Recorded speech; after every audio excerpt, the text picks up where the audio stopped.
Good afternoon. Welcome to another story that has previously been published in Slidell magazine. We'd like to thank our sponsors. I'd like to thank Ken Vermanis, the publisher of the magazine, and we'd like to thank William Blackwell for being the photographer and audio specialist. The name of the story today is A Smelly Business. I'd like to say that in my entire career, I've never been fired. That does not mean that there haven't been bumps in the road. In the 1960s, there were few summer jobs for teenagers. Mr. Bitsy Hart had a crew of teenagers that cut right away for the county utility companies. I was not strong enough for that, or maybe I was too lazy. It was hot weather, and it was hard work.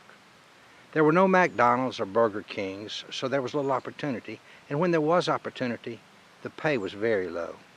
If I recall, when I was 16 years old, the wage was less than $1 an hour. But one summer, I planted corn all day long for $4. I'd saved some money and been given some birthday money, so I bought an old pickup truck for my 16th birthday.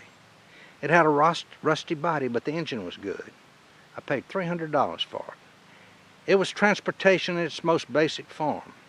Little did I know an old Chevrolet truck would lead me to losing my first good-paying adventure in the business world. My dad had a cousin who owned a commercial chicken farm.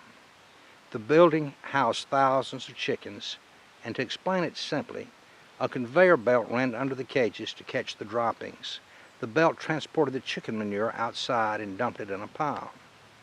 Once a week, a truck would come from Baton Rouge and pick up the waste. I suppose they converted it into fertilizer, but I'm not sure.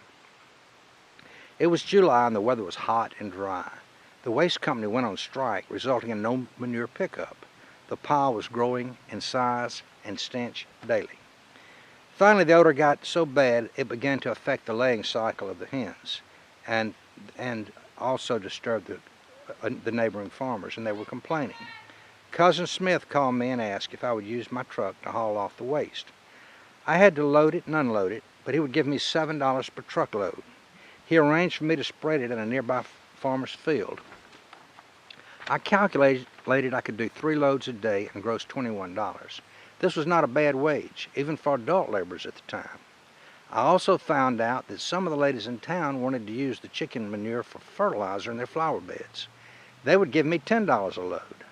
Now I was making $51 a day. I hired a helper, which allowed me to deliver 5 loads per day rather than 3. I was now grossing $85 per day. I paid the helper $10, so I was netting $75. Not bad for a 16-year-old kid in 1963.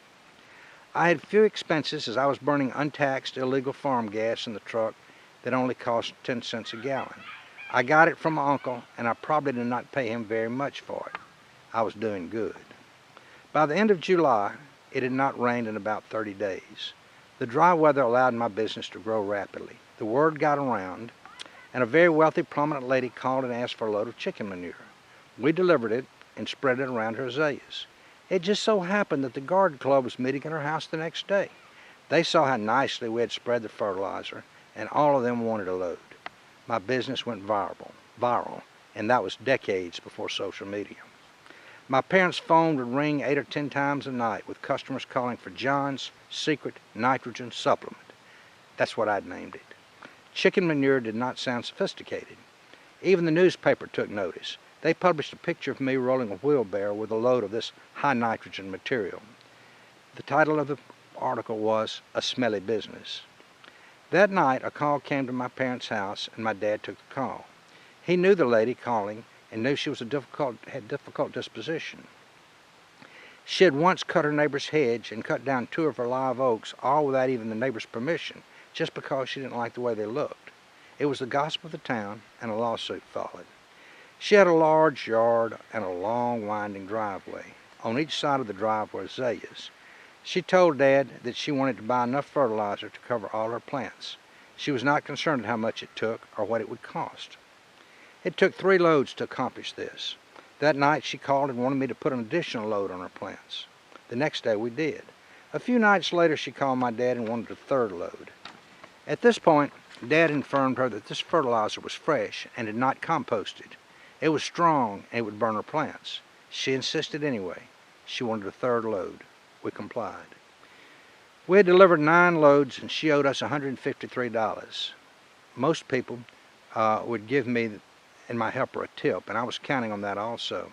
Dad told me that she was too tight to give a tip and just be content with getting paid. She was to pay me the next afternoon. That night there came a huge summer rain. It rained most of the night. When I pulled up in front of the long driveway, I knew I had a business problem. The stems of the azaleas were burned so badly they were almost clear. The limbs and stems were all drooping. I hesitated on going to her door, and as it turned out, I didn't have to. She and a man I knew came out. She was crying and yelling at me, accusing me of poisoning her flowers. I was speechless. I was 16 years old. She was a well-known prominent lady, and those flowers, well, honestly, they did look terrible. The man with her was a local attorney. I'd done work for him the year before. He asked her to go inside so he could talk to me privately. He explained to me that she was wanting to sue me for destroying her landscaping. He knew I had no money and I had no insurance. He also knew my dad had no money or no insurance, so he would try to make a deal with her. If I would agree not to charge the $153, he believed she would drop her complaint. I was naive and uninformed, and I was frightened, so I agreed. As I have said, she was well known, and the story of our problem spread through town. It basically destroyed my reputation as a horticulturist expert. About that time, the strike ended at the Baton Rouge plant, and I would have been out of business anyway. A few weeks passed, and her plants did not survive. She attempted to hire someone to dig them up, but due to her personality, no one would work for her for more than a couple of hours. I was surprised when the phone rang and it was her. She wanted to know if I would remove the manure, dig up the dead plants, and replant new ones. Before I could answer, she said, "I know how I treated you, and I know I hurt your business. If you will be fair with me, and I know you will, I will give you whatever you charge." She concluded by saying, "But be reasonable now." I charged her $17 per load to remove the manure, $3 per hour for me and $2 per hour for my helper to remove and replant the azaleas. And then I sneaked the $153 she owed me in the first place in. She never questioned the bill. For the next couple of years, she'd used me to do odd jobs. Then I went to college, but she would give me work when I came home for the holidays. For our wedding, she sent Brenda and I an entire place setting of our Strasbourg silver. Cousin Smith is now deceased, the chicken house is empty, but the building is standing. The lady with the bad disposition has also passed away. Her yard has been subdivided into 2 sites. I never pass either place without thinking of my stinking business of high nitrogen supplement. Wow, life was simple then.